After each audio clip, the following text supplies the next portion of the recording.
Good day, good people. It's AT Malone, the first of my name because the second is already here. If you haven't already, please like, share, subscribe, hit that notification bell for more videos from your boy. Now, it is Tuesday. We got Monday out the way. That's taken care of. And now we are hitting the ground running because, at least for me, it's going to be a busy ass week. But that is just the story of my life. When you are in the position that I'm in, there is never a dull moment. There's always things that are going to come up, and we just got to thug it out. From work-related things to, being a parent, a involved parent, having to deal with legal issues that you got to take care of. And the biggest thing that you always have to do, guys, is make sure that you never lose your resolve. No matter how life can beat you down, kick you, jump on top of the third rope and come down with a leg drop or even a missile leg drop. As you see, your boy is still on WWE mode. But anyways, you just gotta roll with the punches, guys. You do. It's kind of like whenever you're training in boxing, they teach you to roll with the punch. Whenever somebody punches you, you roll with it so you don't absorb that contact as much as a direct hit. And that is just how I have been dictating my life for a very long time. This is why I'm still here. I'm still standing. Yes, I have got more grays over time, but it is what it is, man. I'm alive, I'm well, I'm in the best shape of my life, and I'm gonna just continue to take on anything that's being thrown at me. But that is really the measure of a man. See, guys like myself and the men that I surround myself with, we get used to having to deal with life circumstances. This is why we're so close-knit, we're so tight. I just seen somebody over the weekend that I have not seen in a few years, and I've known him for almost 20 years. And it's like we just pick up from where we left off. And that's how you know that you have a genuine relationship with somebody, when you don't have to talk to people for, a long period of time on a consistent basis. And when you finally do, it's like y'all just got done talking yesterday or a few hours. So I'm telling you guys this: when you find a good group of people that have good morals, values, character, integrity, you want to stay surrounded with those people. This is why I'm not interested in making any new friends or anything of that nature. Now, new business partners, yes, and I'm not saying that I'm not going to make new friends or establish new relationships, but that's just something that I'm not looking for. I'm cool with being with the same people that I've been rocking with for over a decade, and that's it. So just understand this, guys. I understand that we have emotions. I understand we deal with stress. Nobody likes to lose money, let alone spend unnecessary money. But when those things happen, you just got to figure out how you can recoup that money that you're about to spend, you're about to lose, or, if you were just dealing with life just stacking on top of you and you're trying to figure out how you can continue to carry the weight on your shoulders. You just got to continue to do it. This is why fitness is so important, because when you have to sit and lift those weights over and over and over again, right? You're tearing your tissues inside of your body, and then it just recovers and it builds itself back up to be stronger, so it'll be able to withstand the next time that you go into that gym. That's the way that life works as well. The more things that you endure, the tougher, the stronger, the smarter, the more that you will be able to absorb, and you can come out of that situation better than before. So make sure you just stay focused, stay locked in, be tough, don't quit, don't give up, don't be a little bitch, and just deal with what life has to offer you, because only the strong survive, guys. Even though we live in the modern day society and the modern conveniences are here, it's still about survival. And in order for you to survive, you're going to have to endure. You're going to have to deal with complicated situations. And listen, if you're still alive after that, if you are able to pick yourself up, dust yourself off, guess what? You are going to continue to be successful. All right. Well, that was my freestyle thoughts. I went on for like 5 minutes because I just be talking. See, I speak from the heart, okay? I don't have a script or anything of that nature. Whatever comes to mind or how I'm feeling inside, that's what I'm projecting outwardly in front of this camera and this camera. But y'all already know it's Tuesday, and we are on The Richest Man Who Ever Lived, King Solomon's Secrets to Success, Wealth, and Happiness. And we are on a part 2 of chapter 13, titled The Single Biggest Cause of Financial Loss, which is greed, guys. So last week we talked about how greed can grow like a cancer, giving into greed and the consequences of greed. All right. So we talked about the first one, which is it can steal your life away. The second one was it can destroy your financial security. And then the third one is it can affect your loved ones. So we're going to continue. We're on to number 4, which is it can bankrupt you spiritually. So in Proverbs 13:7, Solomon writes, there is he that makes himself rich yet has nothing. You may acquire whatever you are greedy for, but Solomon promises that even when you acquire it, you will have nothing of value. So this is my take on this. You don't want to get rich by yourself, guys. You really don't. This whole self-made millionaire thing, yes, it can be true, but would you want to do that all alone? And now you yourself are the only person that can tell your story? Or would it be better if you were able to establish millionaire status with a group of like-minded people? That way y'all can share the success and you don't even have to worry about people being there for the wrong reasons, okay? And then also, me personally, I've acquired a lot of nice things, okay? I got my Benz, I got my Beamer, I got my Rollie, I got my house, I traveled, I got my designer. I have all of these things, but it don't even matter. You want to know why? Because the most important thing that I just love doing is just giving, okay?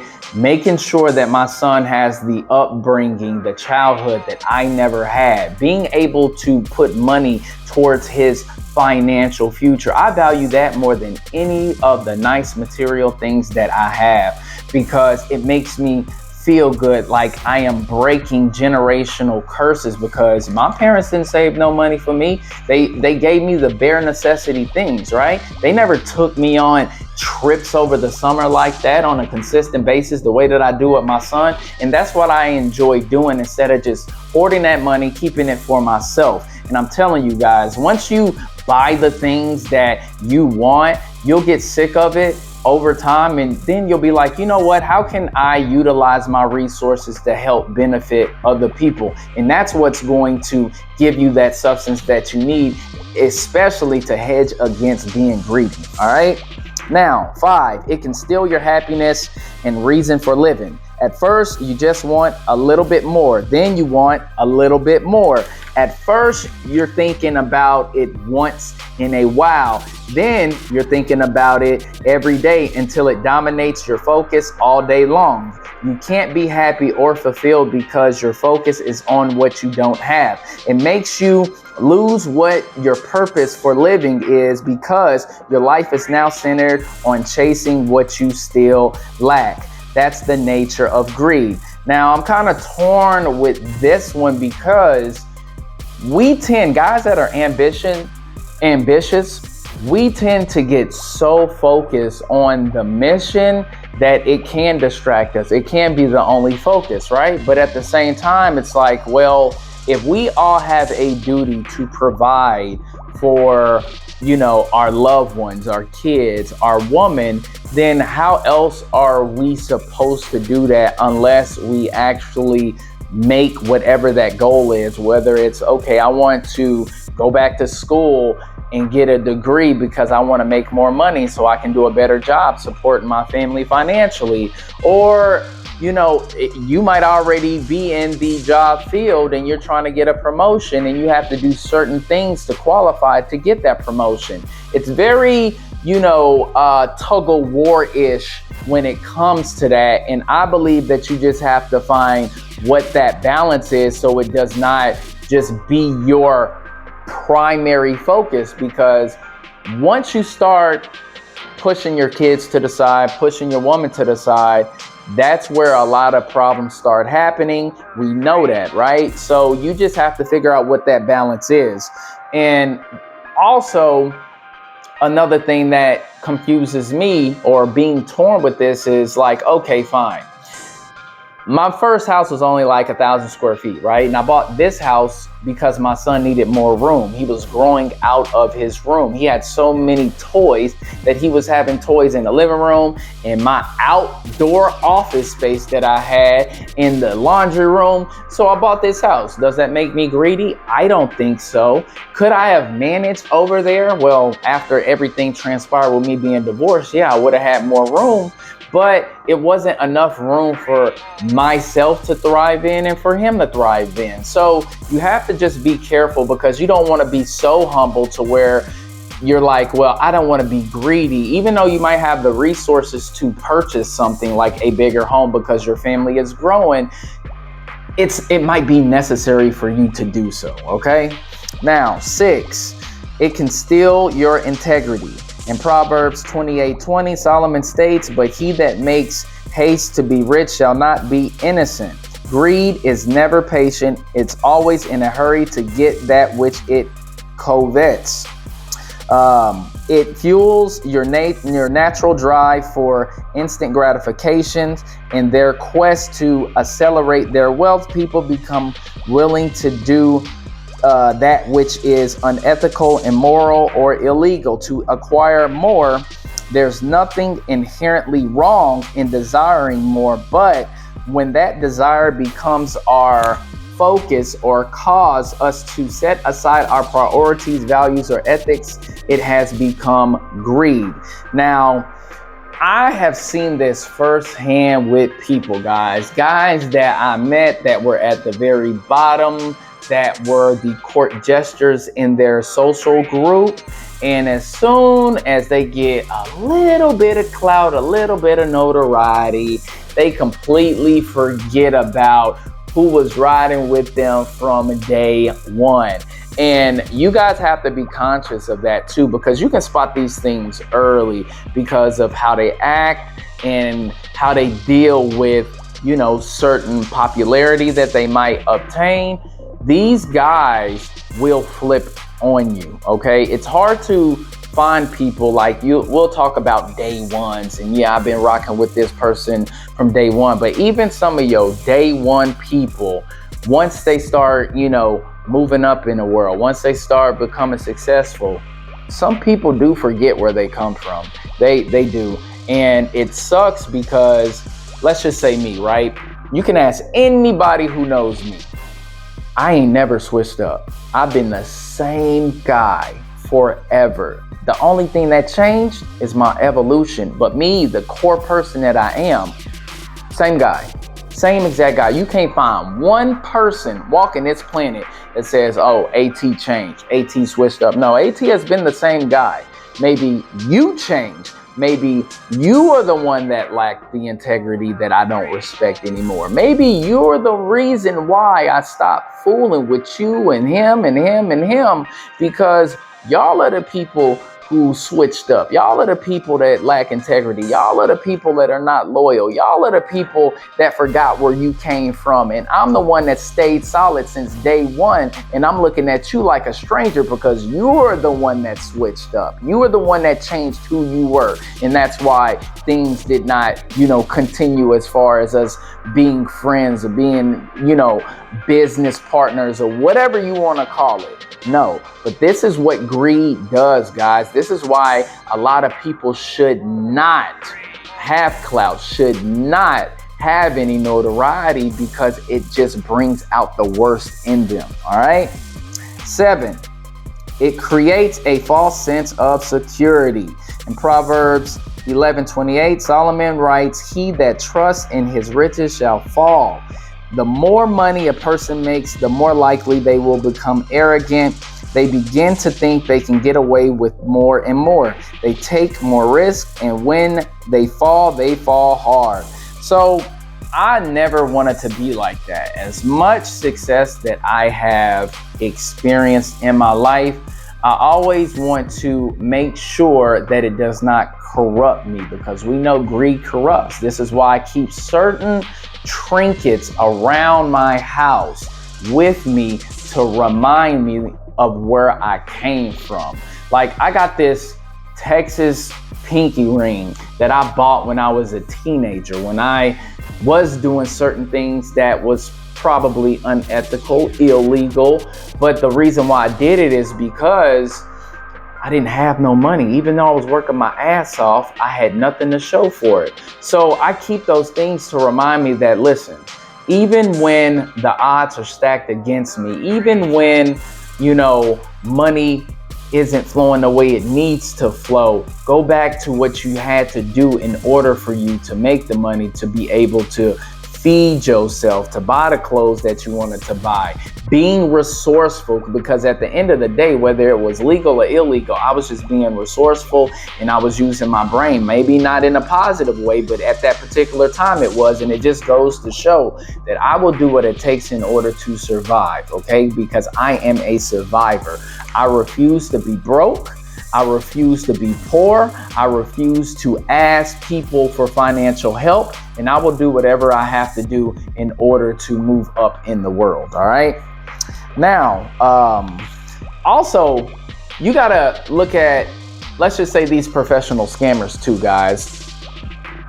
They don't just hit one lick and be done with it. That one big lick that generates them income. They don't just cash out, or even these rug pull people. They'll make that one-time hustle, that one-time scam, but then they think they can do it again. So what they do, they continue to do it over and over and over again until they eventually get caught. Or even the people who gamble, right?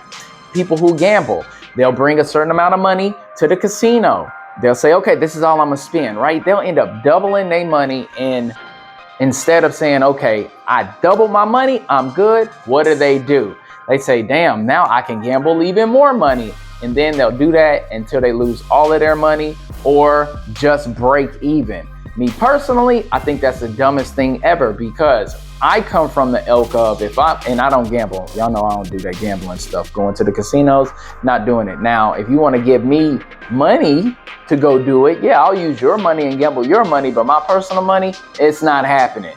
But anyways, what I would do is this. If I had doubled my money off of gambling at the casino, well, I'm only going to gamble a third of it now. And then if I lose that third, oh well, I still made money off of gambling. But most people ain't going to do that. They are going to risk it all because they're being greedy. They're trying to see how much money they can make until they lose it all, which is stupid. All right.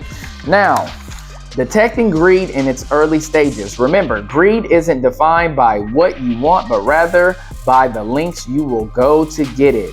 Nor is greed just the desire for money or material things. Greed can take control of any desire in our lives.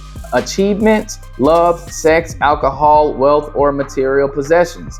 Greed transforms our natural desires into a consuming drive for more, regardless of our best interests or the best interests of others. To keep it from gaining a controlling foothold in our lives, we need to look for the symptoms that will alert us to its presence. And then we're going to get into that next week. That is going to be the cliffhanger, because it is going to be good, y'all. See, with this whole greed conversation, it should make you really reflect on how greedy you truly are, because we all have a level of greed, okay? I want to make as much money as I possibly can, but for me personally, it's the end goal. I want to create the generational wealth. Plus, you only have one life to live, right? There's certain things that I want to experience, whether it is, traveling to different countries, whether it's just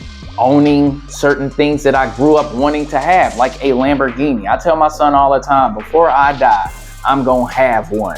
I'm going to have my Lamborghini. I want to have my C8. I want to have a bigger house. because sooner or later we're probably going to end up growing out of this house, and there's nothing wrong with that. But you have to have a good reasoning for doing it, right? But at the same time, you also want to be able to give. I'm telling you, that is the best hedge against being greedy, is being able to make the money, but also using that money to help people, to change people's lives. And nobody wants to have all of the money to themselves. There's no fun in that. You can't be a Scrooge, okay? Don't be the Scrooge. If God has blessed you with the ability to generate income, to come up with an idea that you can monetize, I want you to give it away as well, okay? So that is Tuesday content, guys. I hope you enjoyed it. Don't forget to like the video, sub to the channel, and I will see y'all next Tuesday. Peace. Feel like they trying to box me in, so I keep a small circle around me, so fuck friends. I kept it real out the gate, these other cats pretend.